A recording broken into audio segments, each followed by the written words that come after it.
Chió, seja bem-vindo, bom dia. Bom dia, Nelson, bom dia a todos os areenses, bom dia o pessoal da Pop. E também, né, a Pop é uma rádio que está de João Pessoa até Campina Grande, pega em tudo que é local.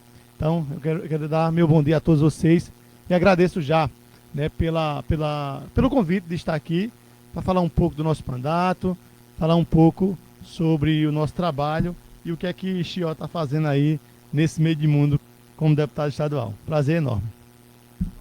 Agora há pouco, um pouco do histórico, né, do Chió. Chió foi prefeito da cidade de Remígio, né, eleito e reeleito lá no município de Remígio. Deixou o mandato, seu segundo mandato, a metade do seu segundo mandato saiu candidato a deputado estadual. Fez uma campanha, como se diz, samaritana, pé no chão, né, andando pelas ruas da cidade, batendo de porta em porta, conversando com a população. Assim aconteceu aqui em Areia, em diversas cidades aqui da região. E Chió, no final da eleição, se elegeu deputado estadual. Muitos anos que Remígio não tinha um representante na Assembleia Legislativa do Estado e voltou a ter com a presença do Chió entre os 36 deputados estaduais lá na Assembleia Legislativa do Estado da Paraíba. Vou começar aqui o nosso bate-papo, Chió, falando da eleição do ano passado. Como foi a eleição do ano passado para o Chió que apoiou diversos prefeitos em diversas cidades, aqui da nossa região, do Brejo, do Curimataú paraibano. Como foi essa andança, esse retorno a muitas dessas cidades aí, não para pedir voto para o Chió, e sim para pedir voto àqueles candidatos que foram apoiados pelo jovem deputado? Nelson, a eleição do ano passado foi uma eleição muito atípica. Primeiro que estávamos numa pandemia, mas não foi uma eleição tão simples.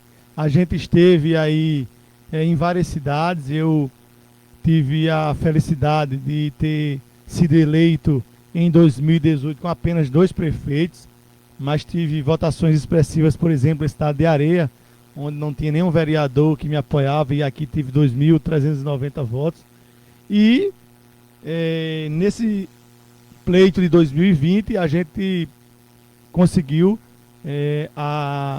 o êxito de 5 prefeitos da nossa base serem eleitos, né? Então, graças a Deus, a gente saiu de 2 para 5 e é uma felicidade imensa para que a gente possa continuar o trabalho que a gente vem fazendo na Assembleia, né? Acelerar o trabalho que já vem fazendo. O prefeito de Alagoa Nova? Alagoa Nova, de Passagem na região do Sertão das Espinharas, de Picuí foi reeleito o prefeito Olivânio, a prefeita Socorro Brilhante de Pilões e o prefeito André Alves na cidade de Remígio. Chió, você vinha de uma campanha em 2018 e de outras campanhas também, que funcionavam de uma determinada forma, tinha uma determinada dinâmica. Chega essa eleição de 2020, que foi totalmente diferenciada, né? Uma eleição mais nas redes sociais, uma eleição até de pouco contato entre o candidato e o eleitor. Fazendo a comparação com as eleições que você participou, de 2018 já foi uma eleição diferente. E a de 2020 nem se fala, né? Foi muito diferente e eu acho que também mudou o comportamento do eleitor. O eleitor está cada vez mais exigente. E as redes sociais foram preponderantes para isso. Muitos candidatos não tiveram a oportunidade de falar diretamente com as pessoas, né? Isso também dificultou também. Mas foi uma eleição muito difícil, muito diferente. E essa eleição eu já tinha participado de várias eleições, mas essa foi muito diferente mesmo. É a eleição de 2020, né? Essa daí vai entrar para a história, né? Vai entrar para a história. Tem que ser estudada. De várias reviravoltas, foi uma coisa muito atípica, né? O caso mais emblemático é o caso de Areia, né? A reviravolta que houve aqui politicamente na cidade. Aqui em Areia, o resultado da eleição, né? É que 2 grupos políticos que acho que há mais de 40 anos, né, que se degladiavam pelo poder aqui no município, terminaram se unindo para derrotar e conseguiram derrotar o prefeito que era candidato à reeleição aqui no município de Areia. Foi assim que funcionou. Acho que da região apenas Areia e Lagoa Nova, né? Os prefeitos não conseguiram a reeleição. Os demais, todos foram reeleitos. Isso mesmo.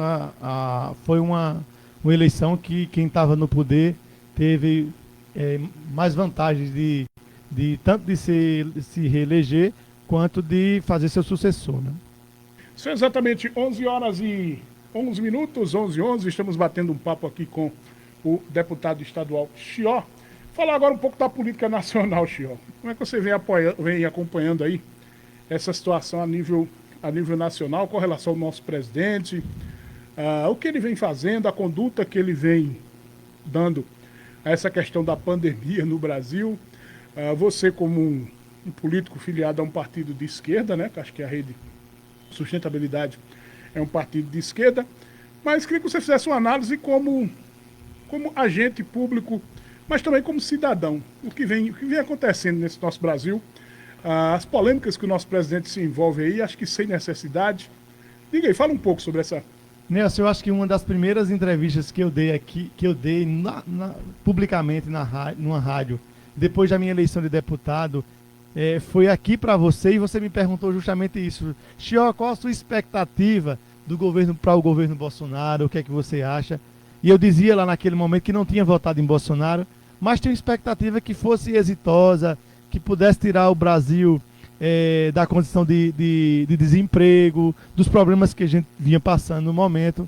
E toda aquela esperança que foi colocada em Bolsonaro, eu acho que foi por terra, né? Fora alguns fanáticos, eu acho que é muito difícil encontrar uma pessoa que tenha uma análise mais aprofundada da realidade política do Brasil, que possa defender o que está acontecendo no Brasil.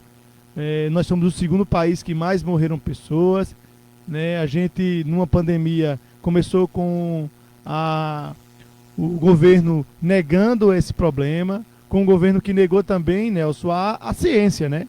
Foi a ciência que fez a vacina, né? E até hoje tem gente que, pela recomendação do nosso líder de governo, que é o presidente da República, que recomenda inclusive que as pessoas não se vacinem, né? Que não vai tomar a vacina, né? E isso tem atrapalhado demais, tem morrido muita gente no Brasil.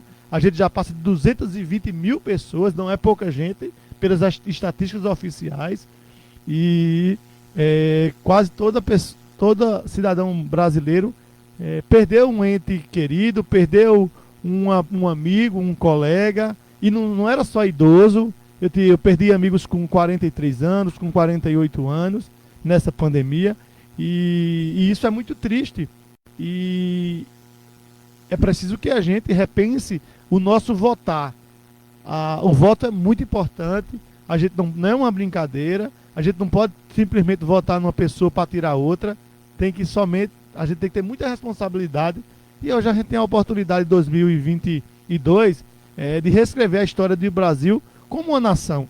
O Brasil não só tem esses problemas da pandemia de nosso governo, mas também nós temos o reconhecimento internacional do Brasil é muito ruim. E isso dificulta as nossas exportações, dificulta as nossas relações com outros países, né? Então é esse tipo de postura que não ajudou muito o Brasil. Não ajudou porque a gente vive uma crise econômica, tem muita gente passando fome no nosso país, a situação tem sido muito difícil nos últimos dias. Eu tenho visto pessoas que tinham uma vida estável e hoje já está passando necessidade. Basta aí a gente ir nas comunidades em Areia, numa comunidade em Alagoa Nova, numa comunidade de Esperança ou de Remígio, que a gente sente na pele o que é que o povo está passando. E isso foi muito da questão da pandemia, mas foi também da falta de qualificação e preparo do nosso governo. O Jair Bolsonaro não tem preparo para ser um gestor público. O gestor público tem que ser aquele que tenha preparo para conduzir e ser líder nos principais desafios da sociedade. E a gente, por isso, tem passado esse problema social do desemprego, passado esse problema social que volta à fome no país, um problema social que é sanitário, que é a questão da saúde, mas e na nossa região, especialmente, nós temos outro problema também muito grave, que é a questão da água, que tem passado por sofrimento muitas pessoas, inclusive do município de Areia. Chió, falando ainda nessa questão nacional, falamos agora do atual presidente, da situação em que o Brasil se encontra. A perspectiva para 2022. Não sei, né? Você faz parte do Rede Sustentabilidade, um partido que foi fundado pela Marina Silva. Marina já foi candidata, acho que 2 ou 3 vezes, à presidência da República. Foi candidata a vice numa ocasião, infelizmente com a morte do titular, o Eduardo Campos. Ela assumiu a titularidade da candidatura e teve um bom desempenho, mas depois Marina caiu um pouco com relação à disputa a nível nacional. Não sei se ela será candidata ou não, pré-candidata à presidência da República, mas os nomes que se apresentam por aí, os nomes de esquerda, centro-esquerda, o que análise você faz com relação a esses nomes aí a nível nacional? Vamos citar aí o Dória, vamos citar aí o Luciano Huck, vamos citar o Ciro Gomes, o governador do Maranhão, acho que é o Flávio Dino, né? E outros nomes aí que são apontados como possíveis candidatos em 2022 e até a própria Marina Silva também, que é do seu partido. A análise que você faz com relação a esses nomes ditos aí de centro-esquerda? A gente tem no centro-esquerda, onde eu milito, né, nomes muito importantes, como Flávio Dino, que tem feito uma revolução na educação do estado do Maranhão, um estado pobre, que é do PCdoB. Nós temos um importante, tem Ciro Gomes, que eu acho que é um dos caras mais inteligentes que esse país tem, mas infelizmente, às vezes ele tem problema de destemperança, e na política não pode ter destemperança, tem que ter muito equilíbrio. A gente tem aí já mais a centro-direita, o nome de Dória, que depois dessa questão da vacina eu acho que cresceu muito, né? Na verdade, é um caso muito, muito triste para o país, que a gente politizou a vacina, né? Ficou a vacina de Dória contra a vacina de Bolsonaro, e isso foi muito ruim. Eu não gosto desse tipo de política, eu não acho que isso é bom para a sociedade. A gente tem que, uma questão de saúde e de vacina tem que ser uma questão que não pode ter politicagem no meio, né? É isso que eu defendo. Mas tem o próprio presidente Bolsonaro, que com certeza tem 30% dos votos, e não pode deixar de lado também que o PT também pode ter nomes, né? O PT tem historicamente de 20% a 30% dos votos, mas ninguém sabe numa eleição como a de 22 como vai proceder. Eu esqueci de citar o Sérgio Moro, né? O Sérgio Moro e o Huck, né? Eu acho que eu entendo que na política do Brasil se tem que fazer uma frente muito organizada e planejada dos partidos como o PCdoB, como o PT, como o PSB, como a própria Rede. Não dá para querer se dispersar demais, tem que fazer uma união. Turno, todo mundo junto? Eu também acho, já tem que se organizar já no primeiro turno para ter um nome forte que possa ser levado para o segundo turno.